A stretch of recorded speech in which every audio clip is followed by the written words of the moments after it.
Welcome back to another episode of Toriko Unveiled, and in the name of Acacia, you guys are more hungry than ever, because once again, Toriko has won the poll. So, let's tie on those aprons, roll up our sleeves, and get to cooking. But don't forget to grab the seasoning by smashing the like button unless you like bland food. You ever get so drunk you feel invincible? Alcohol, booze, hooch, liquid fire, brew. It goes by many names, but alcohol in some shape or form has been a part of human history as far back as ancient Egypt, Greece, Sumeria, China, or even primal times. Meaning things on Earth have been consuming some form of alcohol for likely hundreds of millions of years. In Toriko, we see things like massive seas of liquor, naturally running liquor springs, giant beasts that produce alcohol, and even entire archipelagos associated with drinking. Toriko does not shy away from alcohol himself either, and neither does today's character. Say hello to Toriko's second most drunk character, Chief Mansam. What?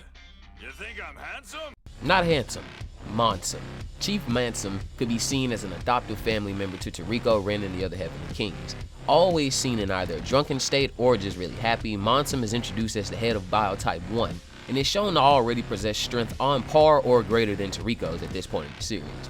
We get our first display of Mansam's strength when he was informed of Toriko's arrival, and it's revealed he does 10,000 push-ups a day with his pet cat beast Ricky on his back. And though the anime censored it by making him make the giant crab just run away, in the manga he one-shotted a capture level 3 giant monster. Biotype 1 is an island roughly the size of Texas and produces 30% of the world's food. Mansam runs this massive organization and is also third in command of EGO, the International Gourmet Organization. One big part of which are the chain beast fights, and these fights are so exclusive that the audience is made up of usually important diplomats, heads of state, or royalty. These fights alone produce enough money every day to fund a small country.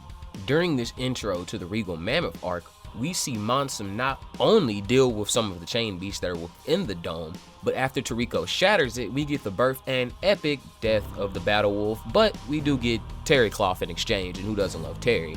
But shortly after all that, an evacuation is called, and we get a test of Mansam's durability as he gets stabbed through the abdomen by a disguised GT robot. Mansam counterattacks with his signature cooking technique, the fry pan, which really is a souped up punt, and we get a glimpse at his appetite demon. A massive ogre-like being which, in my opinion, resembles a Hindu or Buddhist-like god. Mansam then survives being blasted point blank by the robot's laser and crashes into the stadium only to stand back up after having a gaping hole in his neck, which he then proceeds to heal by pouring liquor on his open wound while explaining Gourmet cells to Komatsu. Mansam possesses the all-powerful Gourmet cells, and his compatible ingredient that can heal him, alcohol. And his alcohol-fueled strength is no joke, going even further when he caught the baby Regal Mammoth that Sunny casually tossed at him, and later on could balance it on his head, which easily puts him around large building level. Once Mansam's full course is revealed, we see that every single item on his menu is alcohol-oriented or saturated, this furthering his quirky attitude of being an alcoholic. After the Regal Mammoth arc, we actually don't get to see Mansam fight much more in the series, which is parallel to his previous life as the leader of a band of Gourmet bandits, who had claimed to never been defeated until he met the Gourmet dragon Chiryu, who sealed away his power through knocking. But hear me out. I put Mansam at large island and continental level. Why? Because when the four beasts main body invaded the human world, Mansam was there and apparently about to lay an ass beating on the four beasts had someone not revealed themselves and intervened. Per my latest Toriko video, the four beasts main body easily scales above the creatures it sent into assault the human world, whom all scale at continental level. The four beasts bodied the Heavenly Kings and their pets and rained the lethal poison over the entire continent.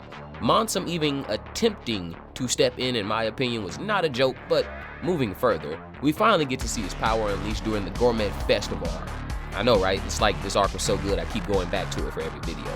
After the Gourmet Corps invades with dozens if not hundreds of GT robots, it is Mansam who stood against them. Unleashing his full knocking similar to Knocking Master Jiro, Mansam literally hulks out and starts shattering robots left and right. Keep in mind the robots are made with titanium alloy bodies and spec'd directly to contend with powerful beasts, hazardous environments, and overall extreme conditions like space. During the Regal Mammoth arc, 3 GT robots piloted by the Gourmet Corps members nearly killed Coco, Sunny, and Toriko.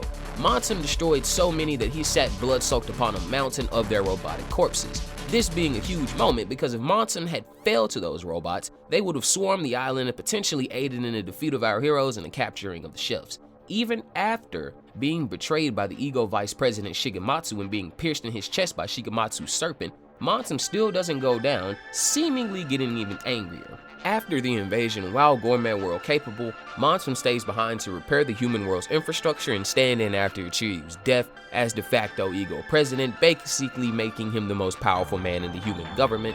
During this time, the king sent back Akashi's full course, and Mansam, having consumed it, presumably awakened his appetite demon. So, by end series, I'd rank Mansam at multi-continental to lower planetary, though some would say once you've awakened your appetite demon like the Heavenly Kings did, your power is in their solar system, the universal level. Mansam's running gag of calling himself handsome honestly was a decent but pestering joke, but from lifting building-sized creatures to his unknown appetite demon we never really get to see. One thing that is a 100% fact is that Mansam has and will always be drinking throughout anything. Thanks for tuning in to another episode of Toriko Unveiled, everybody. Itadakimasu.